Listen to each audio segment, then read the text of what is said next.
Hello friends, आज का जो हमारा टॉपिक है वो है एरे। आज हम एरे के बारे में डिटेल करेंगे, उसके बारे में डिस्कशन करेंगे और एक छोटा सा प्रोग्राम बनाएंगे। तो स्टार्ट करते हैं एरे से। तो what is array? Array is a continue memory location of similar types of data, या अपने कह सकते हैं homogeneous types of data. Same type के डाटा के कलेक्शन को एरे कहते हैं। Continue memory location of same types of data, ये एरे कहलाता है। अब एरे को डिक्लेयर करने के लिए सबसे पहले हम क्या कहते हैं, उसका टाइप क्या होगा एरे का, ठीक है। एरे का नेम क्या होगा और ब्रैकेट में उसका साइज क्या होगा। देखो, इससे मतलब क्या होता है कि एरे सेम टाइप के डाटा का कलेक्शन है, सो उसका टाइप देना पड़ेगा कि वो इंटीजर है, फ्लोट है, कैरेक्टर है या किस टाइप का है। इसी तरीके से फिर एरे का नाम हो जाएगा, जो मर्जी नाम से दे सकते हो आप एरे, और उसका साइज कि हमारे एरे के अंदर टोटल कितने वेरिएबल या कितने ब्लॉक बनेंगे। लाइक मैंने कहा इंटीजर A5, तो इसका मतलब है 1 2 3 4 और 5 ब्लॉक बनेंगे, और ये इंटीजर टाइप का होगा, सारे ब्लॉक इंटीजर टाइप के होंगे और इसका नेम होगा A। अब इसमें क्या होगा, इसमें इसकी पोजीशन लगेगी 0 1 2 3 4 और इनका एक एड्रेस होगा। अब देखिए, ये हम बात करते हैं सी लैंग्वेज में, तो इंटीजर 2 बाइट की जगह लेता है। पहले ब्लॉक का एड्रेस अगर मैं 200 रखता हूं 200, तो ये 2 बाइट की जगह लेगा और ये हो जाएगा 202, ये 204, ये 206 और ये 208। टोटल जो मेरा ये होगा वो 10 बाइट की जगह लेगा एरे, क्योंकि एक इंटीजर 2 बाइट की जगह लेता है, 5 इंटीजर 10 बाइट की जगह लेंगे। अब देखो, एरे की हमें जरूरत पड़ती क्यों है? एरे की जरूरत इसलिए पड़ती है, अब सपोज मुझे 5 स्टूडेंट की एज लेनी है या 5 स्टूडेंट की एज लेनी है, तो मैं लिखूंगा A1 A2 A3 A4 और A5, 5 वेरिएबल लूंगा। कंप्यूटर की मेमोरी में पांचों के अलग अलग ब्लॉक बनेंगे और हम इनमें वेरिएबल में वैल्यू डालेंगे। हम केवल इनको इनके नाम से एक्सेस कर सकते हैं। ये अलग अलग जगह पे स्टोर हो सकते हैं। मान लो ये 100 पे है, ये 200 पे होगा, ये 50 नंबर लोकेशन पे स्टोर हो रहा है, ये मान लो 1000 पे स्टोर हो रहा है, यानी ये अलग अलग लोकेशन में स्टोर होंगे। तो इनकी लोकेशन ऐसी नहीं होती, जो मर्जी अपने दे सकते हैं कि कहीं भी लोकेशन इनकी जा सकती है। और अगर मुझे पता लगाना है कि मेरे एरे की लोकेशन क्या है, तो M% का यूज किया जाता है, जिसके बारे में अभी आपको बताता हूं। तो ये इसको मैं केवल नाम से एक्सेस कर सकता हूं, जबकि अगर मैंने इन पांचों को एक साथ एरे में रखा है, तो मैं इनको नाम के साथ साथ इनके एड्रेस से भी एक्सेस कर सकता हूं, क्योंकि ये कंटिन्यू लोकेशन के अंदर है। अब इसको एक्सेस करने के तरीके क्या है, देखो मैं लिखूंगा, अगर इसे कहते हैं हम पोजीशन, या इसे अपने सबस्क्रिप्ट भी कहते हैं। ये है एड्रेस एरे का, कि एरे का एलिमेंट कहां स्टोर हो रहा है। यहां जो वैल्यू आएगी उसको आप वैल्यू भी कह सकते हो और एलिमेंट भी कह सकते हो। अब मैं इसमें जब वैल्यू डालूंगा, तो मैं डालूंगा A की 0 इक्वल 50, तो A की 0 पोजीशन मतलब यहां पे 50 आ जाएगा।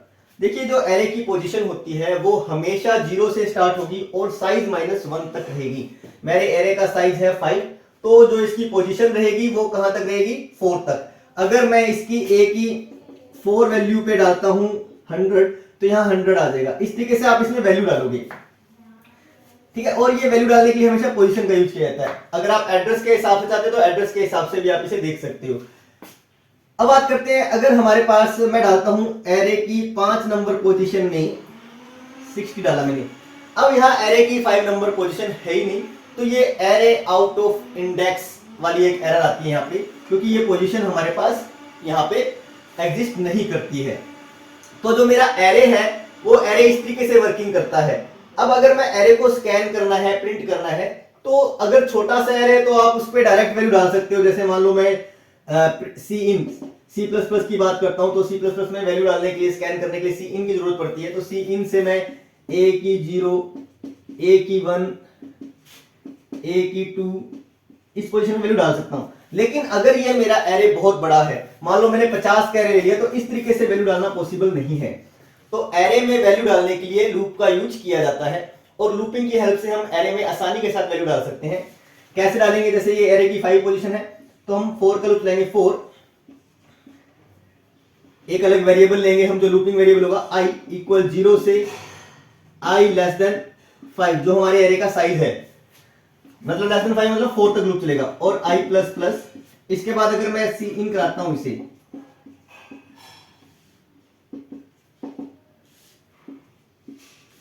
तो जो ये वैल्यू स्कैन होगी, पहले ए की, जब आई की वैल्यू 0 होगी तो ये 0 पोजीशन में, फिर 1 पोजीशन में, 2 पोजीशन में, 3 पोजीशन में, 4 पोजीशन में, और जैसे आई की वैल्यू 5 होगी तो ये लूप से बाहर आ जाएगा।